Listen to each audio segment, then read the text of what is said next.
नमस्कार विद्यार्थी मित्रांनो, शिक्षण प्रसारक मंडळ कोल्हापूर, गोपाळकृष्ण गोखले महाविद्यालय कोल्हापूर, 12वीच्या सर्व विद्यार्थ्यांचे मी प्राध्यापक VP पांचाळ महाविद्यालयामार्फत सहर्ष स्वागत करतो. या भागामध्ये आपण प्रकरण 4 पुरवठा विश्लेषण यामधील पुरवठा निर्धारित करणारे घटक हा भाग आपण पाहणार आहोत. पुरवठा निर्धारक घटक कुठले कुठले आहेत, कोणत्या गोष्टीमुळे पुरवठा हा निर्धारित केला जातो किंवा निर्धारित होतो, हा भाग आपण यामध्ये पाहणार आहोत. सुरुवातीला क्रमांक 1 वस्तूची किंमत. मागच्या प्रकरणामध्ये आपण पाहिलं मागणी निर्धारित करणारे घटक, यामध्ये सुद्धा किंमत हा महत्त्वाचा घटक असलेला आपणास दिसून येतो. पुरवठ्याच्या बाबतीत सुद्धा वस्तूची किंमत हा महत्त्वाचा घटक असलेला आपणास दिसून येतो.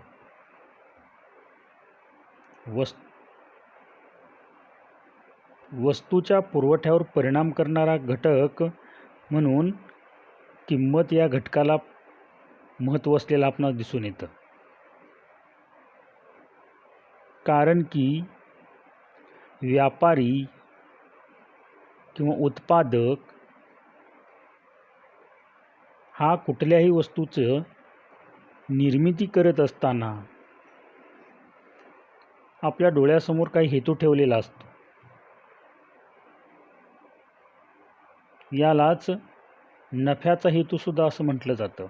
म्हणजे नफा मिळवणे हा डोळ्यासमोर ठेवलेला उद्देश पूर्ण करण्यासाठी उत्पादक किंवा संयोजक धडपडत असतो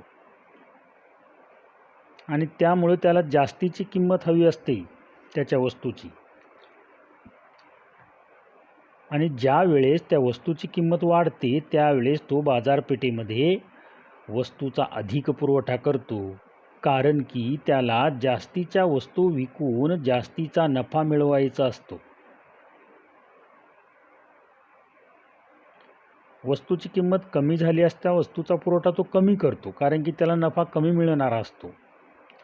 म्हणून वस्तूची किंमत वस्तूचा पुरवठा ठरवत असते, निर्धारित करत असते. त्यानंतर क्रमांक 2 तंत्रज्ञानाची स्थिती.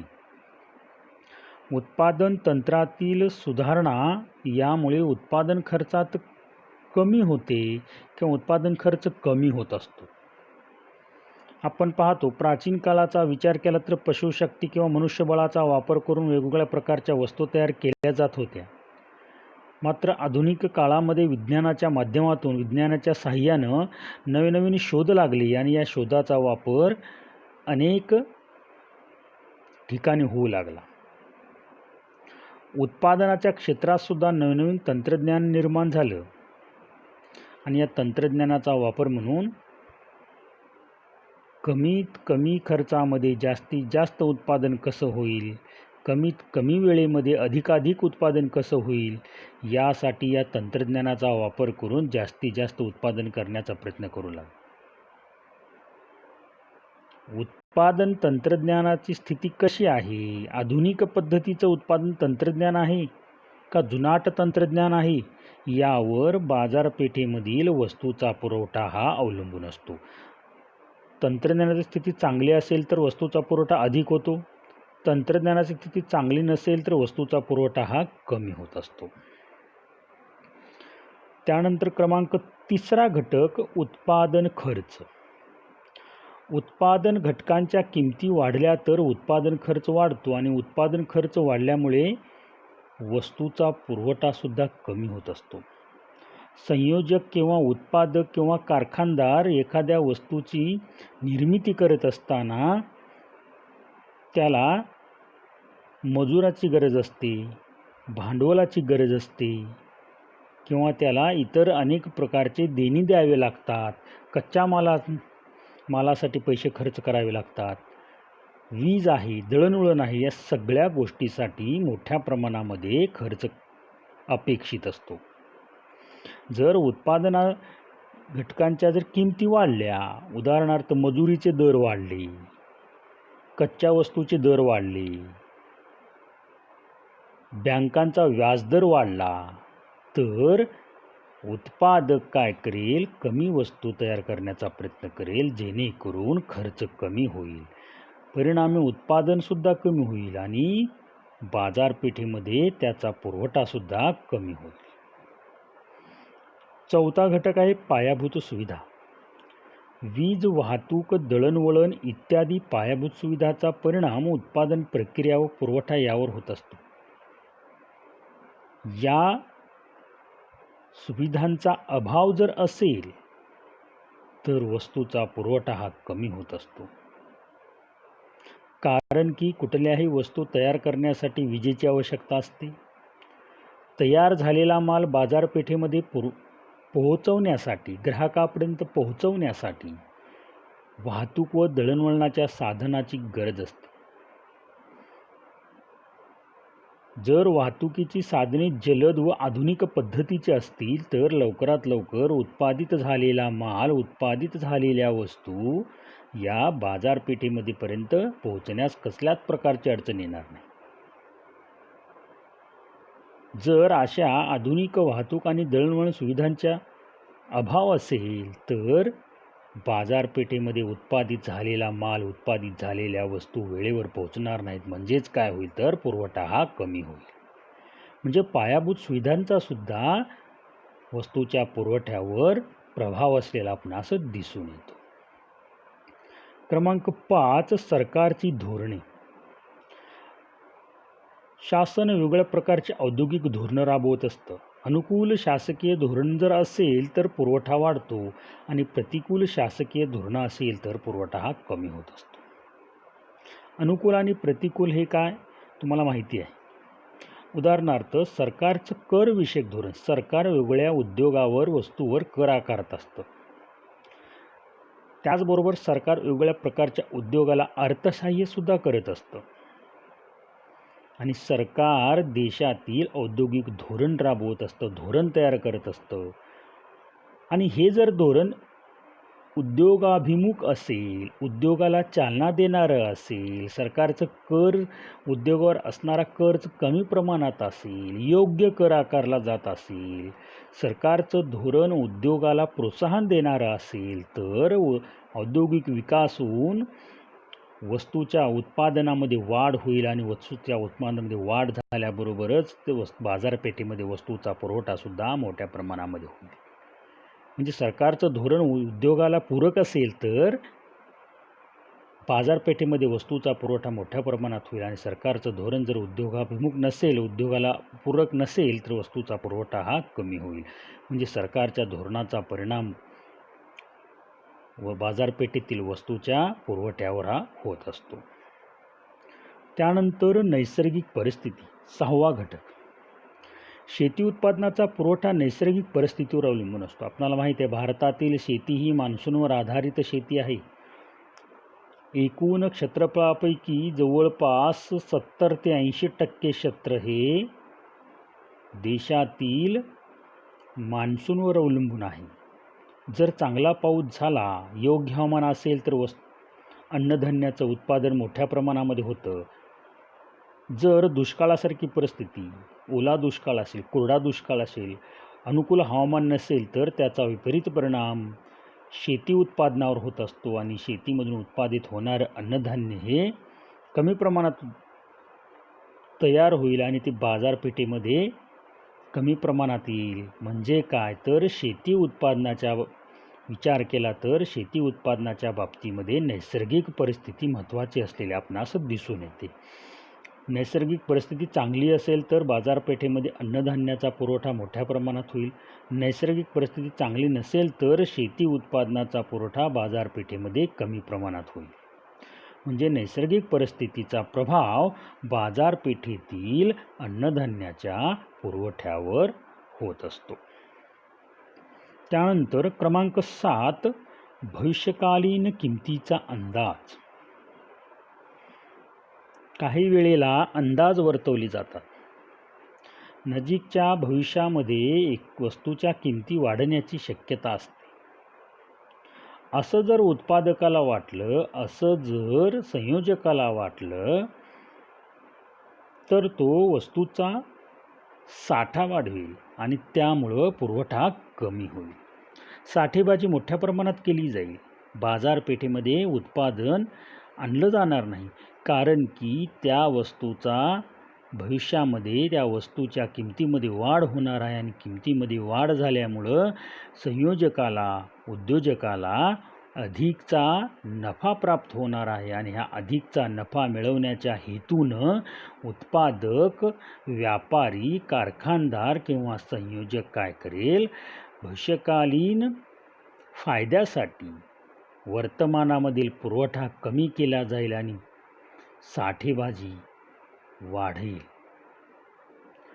या उलट जर समजा त्याला वाटलं की वस्तूच्या किमती, आपण जे उत्पादित करतोय वस्तू, या वस्तूची किंमत भविष्यामध्ये कमी होणार आहे, तर तो काय करील, वर्तमान काळामधील पुरवठ्यामध्ये वाढ करेल. कारण की भविष्य काळामध्ये तोटा सहन करण्यापेक्षा वर्तमान काळामध्ये उपलब्ध असणाऱ्या किमतीवर पुरवठा करून, वस्तूचा पुरवठा करून जास्तीत जास्त नफा कशा प्रकारे प्राप्त करता येईल यासाठी त्याच्याकडून प्रयत्न केले जातील. आणि बाजारपेठेमध्ये वस्तूचा पुरवठा वाढेल. म्हणजेच भविष्यकालीन किमतीचा अंदाजसुद्धा वस्तूच्या पुरवठ्यावर परिणाम करीत असतो. त्यानंतर इतर घटक पहा. इतर घटकामध्ये अनेक प्रकारचे घटक येत असतात. त्यामध्ये बाजारपेठांचे स्वरूप. बाजारपेठ कुठल्या स्वरूपाची आहे? बाजारपेठाचे अनेक प्रकार पडतात. मक्तेदारी बाजारपेठ, पूर्ण स्पर्धा बाजारपेठ, मक्तेदारी युक्त बाजारपेठ. बाजारपेठांचं स्वरूप कशा प्रकारचं आहे यावर वस्तूचा पुरवठा अवलंबून असतो. जर समजा मक्तेदारी बाजारपेठ असेल तर एकच विक्रेता असतो, असंख्य ग्राहक असतात. त्या वस्तूचा उत्पादन करणारा हा उत्पादक एकच असतो. त्यामुळं तो अधिक वस्तूचं उत्पादन न करता कमी वस्तूचं उत्पादन करून बाजारपेठेमध्ये कमीत कमी वस्तू आणण्याचा तो प्रयत्न करतो. कारण की मागणीपेक्षा पुरवठा कमी केला जातो, जेणेकरून वस्तूच्या किमतीमध्ये वाढ होऊन त्या वस्तूपासून अधिकचा नफा मक्तेदाराला मिळेल. म्हणून बाजारपेठ जर मक्तेदारी बाजारपेठ असेल तर बाजारपेठेमध्ये वस्तूचा पुरवठा हा कमी होत असतो. आणि जर पूर्ण स्पर्धा बाजारपेठ असेल, मक्तेदारीयुक्त बाजारपेठ असेल तर काय होईल, असंख्य ग्राहक, असंख्य विक्रेते अस्तित्वात असतील आणि त्यामुळे स्पर्धेच्या माध्यमातून वस्तूचा पुरवठा मोठ्या प्रमाणामध्ये बाजारपेठेमध्ये होईल. म्हणजे बाजारपेठ कुठल्या स्वरूपाची आहे यावर सुद्धा वस्तूचा पुरवठा हा अवलंबून असतो. त्यानंतर इतर वस्तूच्या सापेक्ष किमती. इतर वस्तू, काही वस्तू या एकमेकाला पर्यायी असतात. त्या वस्तूच्या किमती किती प्रमाणात आहेत याचा प्रभाव दुसऱ्या वस्तूच्या पुरवठ्यावर होत असतो. आणि त्या वस्तूच्या जर किमती कमी असतील तर वस्तूचा बाजारपेठेमध्ये होणारा वस्तूचा पुरवठा वाढतो. अन्यथा बाजारपेठेमध्ये पुरवठा होणाऱ्या वस्तूमध्ये घट होत असते. त्यानंतर आयात निर्यात संबंध.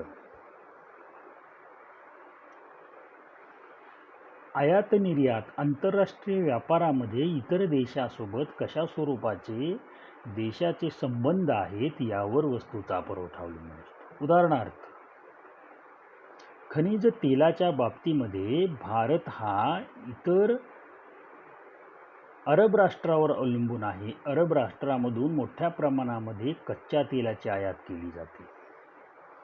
त्यांच्याबरोबर जर व्यापारी संबंध चांगले असतील, आयात निर्यात संबंध जर चांगले असतील, तर पुरवठ्यामध्ये कसल्याही प्रकारचा अडथळा होणार नाही आणि बाजारपेठेमध्ये खनिज तेलाचा, पेट्रोल, डिझेलचा पुरवठा हा योग्य प्रकारे आणि मुबलक प्रमाणात होईल. जर या राष्ट्रासोबत असणारे संबंध तणावपूर्ण असतील, व्यापारी संबंध चांगले नसतील, तर वस्तूचा पुरवठा हा होणार नाही. त्यानंतर औद्योगिक संबंध. औद्योगिक संबंधाचा विचार करता औद्योगिक संबंध हे कोणाचे, तर संयोजक आणि मजुराचे, कामगाराचे औद्योगिक संबंध कसे आहेत, वारंवार त्यांच्यामध्ये चांगले संबंध आहेत का, समन्वयाचे संबंध आहेत का.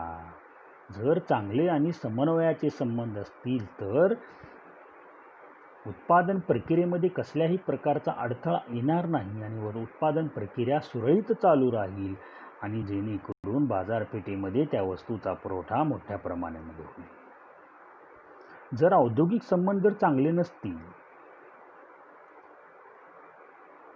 मजूर वर्ग, कामगारामध्ये आणि उत्पादकामध्ये जर वाद असतील, टाळेबंदी असेल, बंद असेल, यासारखे जर प्रकार घडून उद्योग जर वारंवार बंद होत असेल, बंद पडत असेल, उत्पादनाच्या प्रक्रियेमध्ये अडथळा निर्माण होत असेल, साहजिकच वस्तूचं उत्पादन कमी होईल आणि वस्तूचं उत्पादन कमी झाल्यास बाजारपेठेमध्ये त्या वस्तूसुद्धा कमी प्रमाणात येतील, म्हणजे पुरवठा कमी होईल. जर पुरवठा कमी व्यवस्थित जर हवा असेल तर औद्योगिक संबंध हे चांगले असावे लागतात. औद्योगिक कलह नसावा लागतो. उत्पादनाचं कार्य सुरळीत चाललं पाहिजे, तरच बाजारपेठेमध्ये वस्तूचा पुरवठा हा अधिक प्रमाणात होऊ शकतो. त्यानंतर उत्पादन घटकाची उपलब्धता. कसल्याही प्रकारच्या वस्तूचं उत्पादन करावयाचं असेल तर उत्पादनाच्या घटकाची आवश्यकता असते. क्रमांक 1 भूमी, क्रमांक 2 श्रम, क्रमांक 3 भांडवल. हे 3 घटक उत्पादनाच्या प्रक्रियेमध्ये महत्त्वाचे आहेत. आणि चौथा घटक म्हणजे संयोजक. हा संयोजक या 3 घटकांना एकत्रित आणून यांच्यामध्ये समन्वय निर्माण करून वस्तूचं उत्पादन करीत असतो. एखादा उद्योग उभा करावायचा असेल तर त्या भागामध्ये कुशल कामगाराची आवश्यकता असते. सुलभरित्या भांडवल उपलब्ध असावं लागतं. जर मजुराचे दर जर मोठ्या प्रमाणात असतील, मजूर सहजासहजी उपलब्ध होत नसतील, कामगार सहजासहजी उपलब्ध होत नसतील, किंवा वित्तीय संस्थांकडून वित्त पुरवठा, भांडवलाचा पुरवठा योग्य प्रकारे जर होत नसेल तर आपोआपच वस्तूच्या पुरवठ्यावर त्याचा परिणाम होईल. वस्तूचं उत्पादनच होणार नाही आणि वस्तूचं उत्पादन होत नसल्यामुळे बाजारपेठेमध्ये वस्तूचा पुरवठासुद्धा होणार नाही. म्हणून त्या भागामध्ये कुशल कामगार, वित्तीय संस्थांकडून भांडवलाचे जलद वितरण किंवा दळणवळणाच्या सोयीसुविधा असतील, वीज असेल, पाणी असेल, यासारख्या जर सुविधा उपलब्ध होत असतील तर त्या ठिकाणी उत्पादनाची प्रक्रिया सुरळीत चालून वस्तूच्या उत्पादनामध्ये वाढ होईल आणि साहजिकच बाजारपेठेमध्ये वस्तूच्या पुरवठ्यामध्ये वाढ होईल. म्हणजे या इतर घटकाचा सुद्धा परिणाम वस्तूच्या पुरवठ्यावर होत असतो. हे घटक, वरील प्रकारचे घटक अनुकूल असतील तर वस्तूचा पुरवठा वाढतो आणि वरील घटक जर प्रतिकूल असतील, त्यामध्ये अडचणी निर्माण होत असतील तर वस्तूचं उत्पादन कमी प्रमाणात होऊन वस्तूचा पुरवठा सुद्धा घटत असतो. वरील प्रकारचे हे 7-8 घटक पुरवठ्याचं निर्धारण करीत असतात, पुरवठा ठरवत असतात. या सगळ्या घटकामध्ये अनुकूलता असेल तर देशातील अर्थव्यवस्थेमध्ये, देशातील बाजारपेठेमध्ये वस्तूचा पुरवठा मोठ्या प्रमाणामध्ये व सुरळीत प्रकारे चालू राहील, अन्यथा यामध्ये अडचणी निर्माण होऊ शकतात. विद्यार्थी मित्रांनो, या ठिकाणी आपण थांबूया. राहिलेला भाग पुढच्या भागामध्ये आपण पाहूया. धन्यवाद.